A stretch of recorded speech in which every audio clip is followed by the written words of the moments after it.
Welcome to another episode of Marketing Matters with Christie Welch. Do you have an effective online presence? Stay tuned and Christie will talk more about it.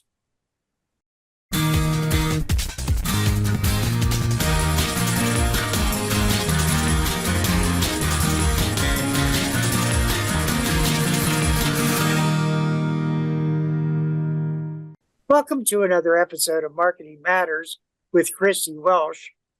Christie Welch is a direct ag marketing specialist with the extension program at The Ohio State University. Christie, it's always a pleasure talking with you. Thanks for having me, Patrick. It's always a pleasure to be here. You know, you have a really good topic that is for primarily businesses. But when we're talking about businesses, the kind of clientele that you work with are farmers and those that have farmer markets. Is that correct? That is correct, Patrick. I will say, however, while I work mainly with our local food producers and farmers throughout Ohio, what we're going to talk about today as far as claiming what's yours online can apply to any type of business that's out there. What profiles do you currently have that are already online, whether you know about them or not? So we're going to help you understand why it's important to claim those profiles and then what to do with that. And so this is an excerpt of a 6-hour program that we usually teach called our Device Ready program, where we talk all things social media marketing. Again, today we're just going to spend some time on how to claim what's yours and why that's important. And we're going to jump right into that. Why it's important, of course, is because it is a multi-screen world, and that is becoming apparent everywhere. One of the questions I like to ask folks when I'm doing this training in person is how many people search the web and shop off of their smart TV? And it's surprising to me how many people don't even know that's an option. And then, of course, our younger generation's like, oh, yeah, I do that all the time. And so it's really important that you have an effective online presence, because really, if you don't, you're invisible to your potential customers and customers. And if we continue to talk about how people find information online, I think it's no surprise to anybody that Google is the #1 search engine available right now. They have an astonishing 92% market share when it comes to folks looking for information. And so the one thing that I recommend you start with is you're claiming your Google profile, and we'll talk about how you can do that. If we talk a little bit more about Google and how much Google is used worldwide, 99,000 search queries every second. So that's really amazing. When we think about having the ability for customers around the world, not just here in Ohio or the United States, but customers around the world, 8.5 billion searches every day. So again, depending on who your target customer is, you want to make sure that you are easily able to be found by your customers and your potential customers. And so when we think about customers finding you, again, Google's #1 at this particular point, according to the data. If you have a niche program, or if you have a particular product that maybe is not geared towards mainstream consumers, there might be other places where you might want to appear. But for the most part, Google is where you want to make sure you're showing up correctly. And then, of course, we use social media sites like Facebook, Instagram, Snapchat, TikTok is big now, and business review sites. We're not going to talk a whole lot about social media today. Again, I think the first step for any business is to make sure that they are able to be found online. And again, through search engines and review websites, that's becoming more and more important. The data out there shows also that when consumers are considering whether or not to make a purchase or to do business with a particular business, they read reviews. And so here's just a list of some of the review websites that you want to make sure, again, you have the correct information on that site about you, And then, it can be very helpful to encourage customers to leave reviews for you. And that's something we talk a lot more about in our Device Ready program. But again, main review sites, again, Google, Amazon, Facebook, and the list just goes on. And I do want to give a word of caution here. I know as small business owners, we are pressed for time because we do it all, right? And so I'm not saying that your business needs to be on every one of these review sites, but what I need you to think about is, where would your customers and potential customers go to find that information? And so again, if we look at the data, Google's number one, so I encourage you to start there and make sure that the correct information is up there about you. And so again, the reason we want to talk about reviews is because consumers use them. 9 out of 10 consumers say they play a role in discovering a local business. And so the one thing that I think about all the time is, I'm in a town maybe that I'm not real familiar with and I'm hungry, right? So we all love to eat. So I go to my phone to see where some restaurants are. And of course, when I do that, I do take into account the reviews that are left by other consumers of that particular restaurant. And so that's just one example of how customers use reviews. The other thing that it's important to consider is the authenticity of those online reviews. And so 62% of consumers say they will not buy from brands that censor their online reviews. Now, why is this important? So as businesses, we all get negative reviews at one point or other in the course of our business. The more important thing is how you deal with those negative reviews. Maybe you guys were having a bad day, there was something out of your control, and that customer actually has a legitimate complaint. What you want to do is to respond to that review and say, I'm so sorry that you had a bad experience. Please contact me so that we can discuss it. Either give them your cell phone number or a phone number where they can call you directly, or move that discussion into a private chat. That's not something that you want to have the back and forth going on your review site. But then people understand that you have appropriately responded to that review. And a lot of times we find too, if somebody leaves a bad review, your loyal customers will come to your support. They'll say, I don't know what you're talking about. I've always had a great experience here. But if you get bad reviews and just try to hide those all the time, customers will think that you're not being authentic with them, and that might impact their decision to work with you. So on some of the platforms, social media platforms, you can turn reviews off. You can hide some of the negative reviews. But I think, again, to make sure that you are being authentic with your customers and potential customers, that you leave it out there for them to see how you handle negative situations. And again, we all have days or moments when things are not going as we had planned for them to go. And it's really just a matter of saying, I'm so sorry. I understand that you have an issue. This is what we are willing to do to rectify that and make you happy. And then, I'm always one to use a sense of humor too. I saw a sign at a restaurant in another state that says, according to one Yelp user, we have the worst grilled cheese in the country, or something like that. And so try to always maintain your sense of humor, and don't discount that person's complaint. Make sure that you are understanding, recognize that there was an issue, and then use that as an opportunity to improve your business. Now, I know we all have that customer or two that is never happy, and that's okay. Again, your loyal customers usually will come and talk about how great you are. Again, where do customers read reviews?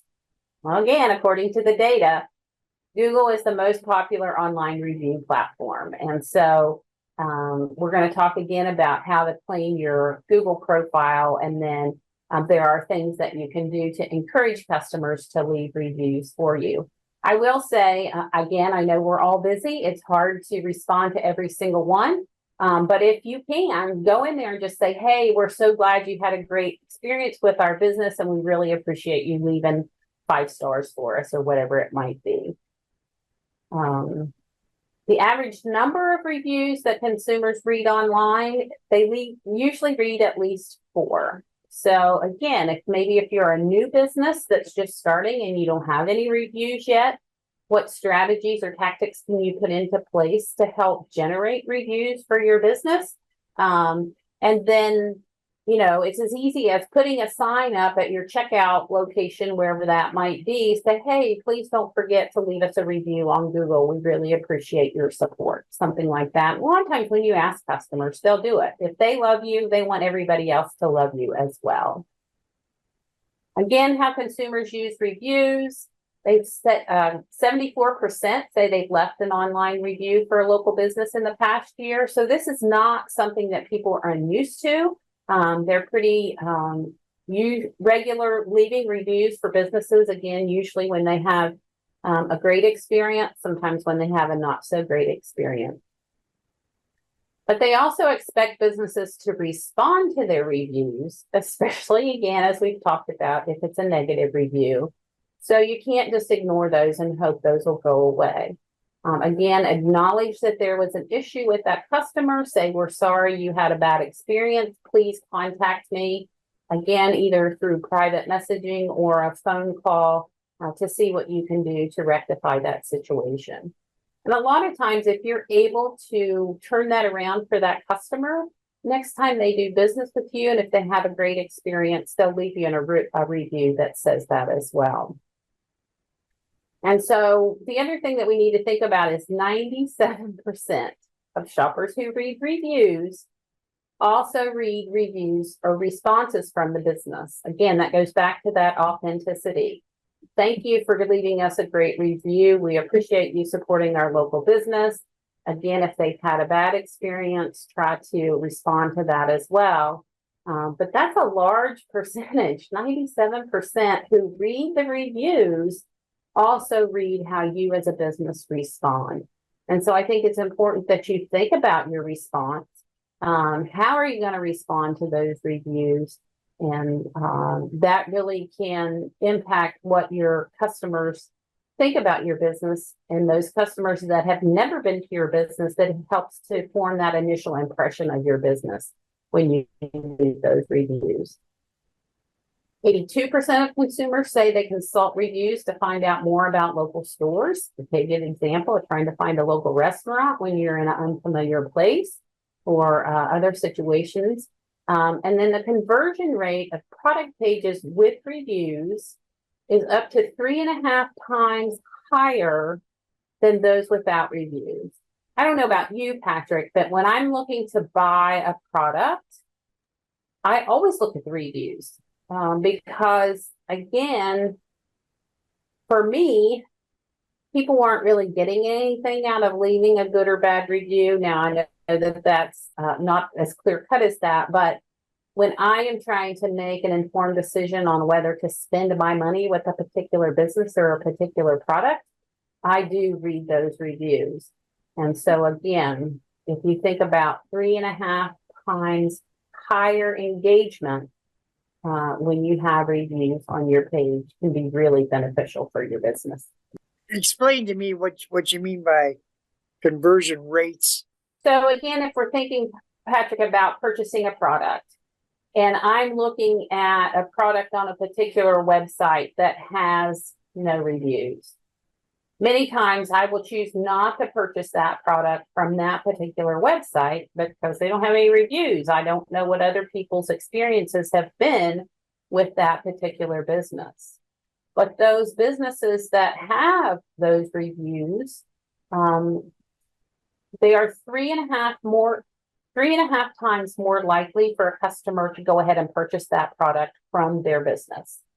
And so again, if you're new, encourage customers that you do have to leave a review. If you're existing and you don't have reviews, encouraging your customers to leave a review for your business can be really helpful. And honestly, if somebody loves your small business, they're more than happy to go on and leave you a review and tell folks how great you are. And so the other thing I think it's important, one of the reasons that I want to think about claiming any online profiles that are out there, and whether you create them or not, I bet you have a business, you have profiles online. But if you look a little closer, this is all the same business on different search engines.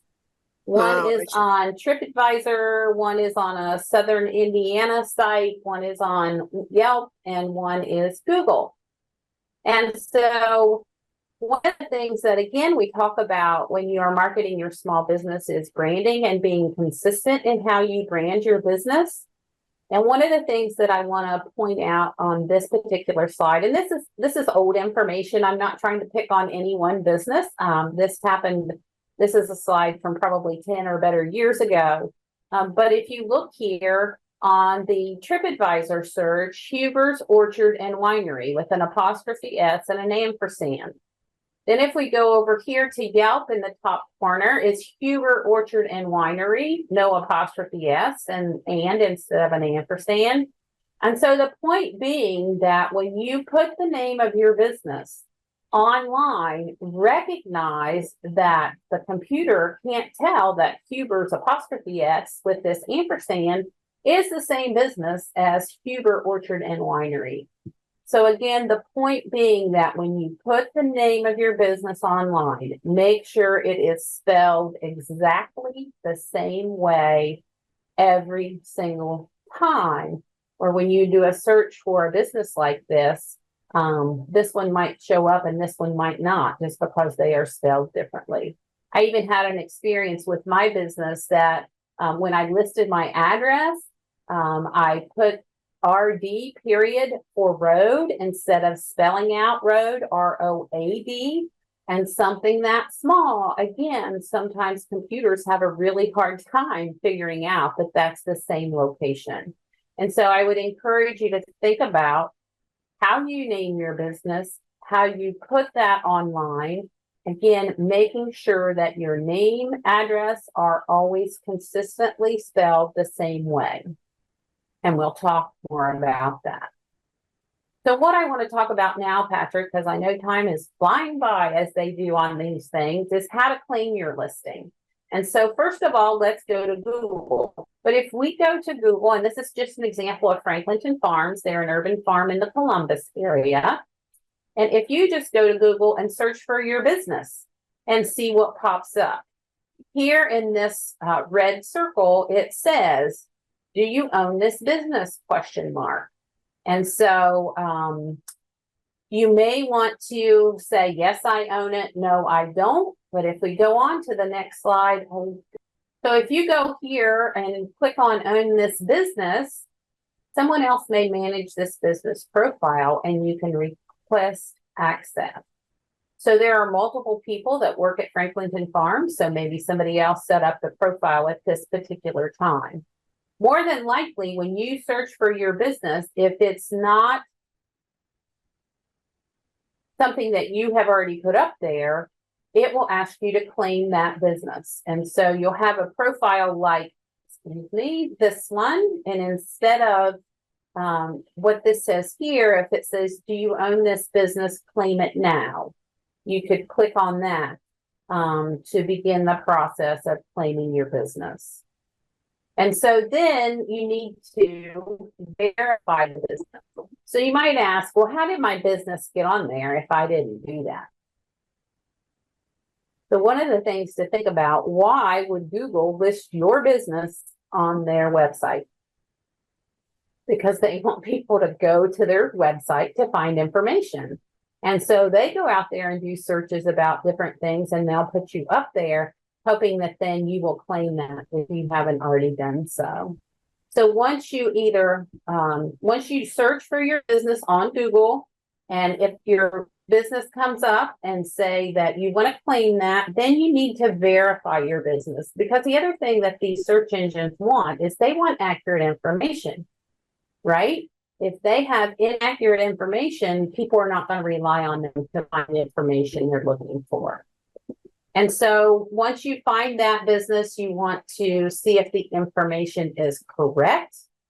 And what you have to do is they will send you a postcard in the mail. So click mail. Make sure you do not click verify at this particular point. You will do that later. And so you need either the name of the person on the postcard mailed to you, and then click to send that postcard. Once you receive that postcard in the mail, you'll go to google.com/business and sign in, and then click verify to make sure that, yes, that's my business. And that Google now recognize that you own that business. And I will say that Google's got some great tutorials on their website. If you have any questions about this, just go to business.google.com. And they're pretty good about walking you through signing into your account, or if you don't have one, create one. Again, you need your email address, your website address, and your phone number, how you want that listed for your business. And then you want to choose whether or not you appear on Google Maps. Some businesses don't have a physical location where customers can come, right? And so if that's the case, you wouldn't want to appear on the map. And again, once the information is correct, you want to verify your business. And so again, why is that important? Well, when we do a search, you want customers to easily recognize you, and you want to be able to curate the look. So what photos you put on there, if you use it on Google, and if you use it on Facebook, and if you use it on Yelp, if you're using the same photos, that again helps your customers recognize you. Again, you need to, once you've claimed this, you need to update and monitor it regularly. And I put a bullet here that it's not perfect for farms. The reason I say that, sometimes the hours, you're either in business or you're closed. There's no like seasonally closed, those kinds of things. And so the thing that we want to think about is there are lots of places out there where you might want to make sure you have your business profile, that it is correct. And so I always tell folks, remember, we have that big list of review pages. You can't be all things to everyone. Figure out where your customers are finding out about you or where they go for information, and then make sure that you're on those sites. So Yelp is one some people use, some people don't. I will tell you, once you create your profile on Yelp, they're going to contact you and say, we want you to spend money with us advertising. It wasn't a fit for my small business. I said, thank you, but no, thank you. But just because your profile up there doesn't mean you have to spend money with them. But of course, they'll want you to advertise. And if a lot of your customers are there, that might make really good sense.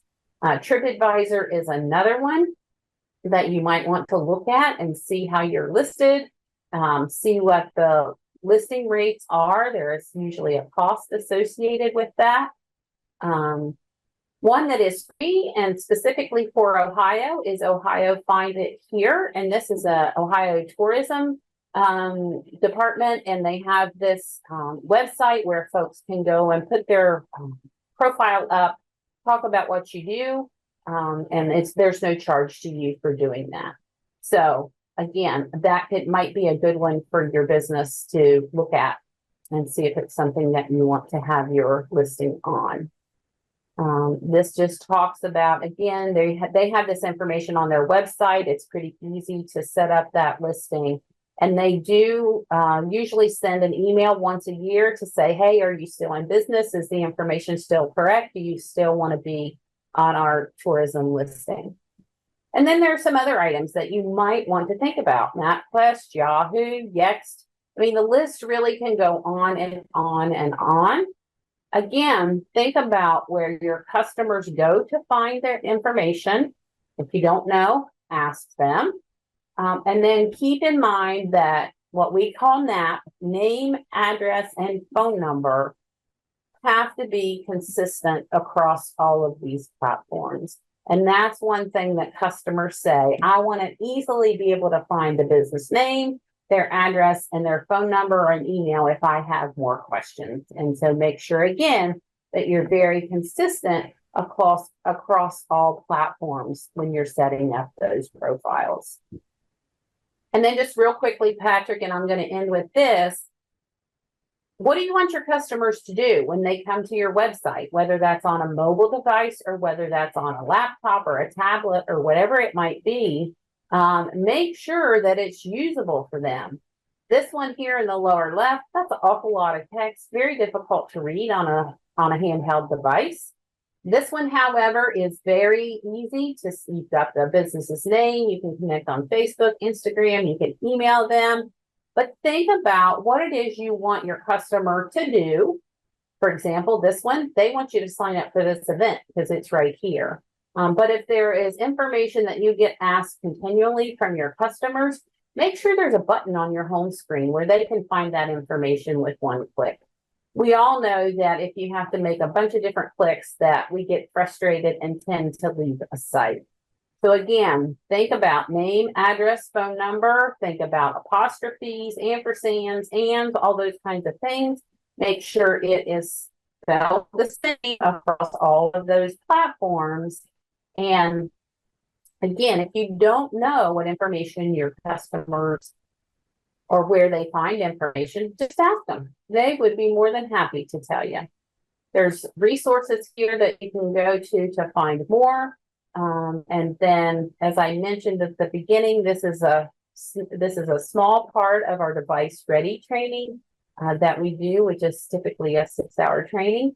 And we would be happy to have you attend one of those. If you'd like information about those, you can email me at welch.183@osu.edu. Great information. It almost seems like if we want to get into business, one of the positions we need to hire or someone needs to be very aware of the social media platforms. Absolutely, Patrick. And so we need to think about, as I mentioned, small business owners. When you're the owner, you do it all. You're the accountant, you're the manager, the HR, marketing, all these things that happen. I do know that some farm businesses I know have hired the marketing out, has been worked very well for them. I think you would need to just take the time and really make sure that company that you get to do marketing on your behalf has a very thorough knowledge of you as a business. Because if we think again about consumers wanting that authenticity, if the marketing information doesn't speak like you do, that might be a red flag for customers, but it can be very successful. We're talking with Christie Welch, Direct Agriculture Marketing Specialist with the Ohio State University Extension Program. Christie, thank you. Thank you, Patrick.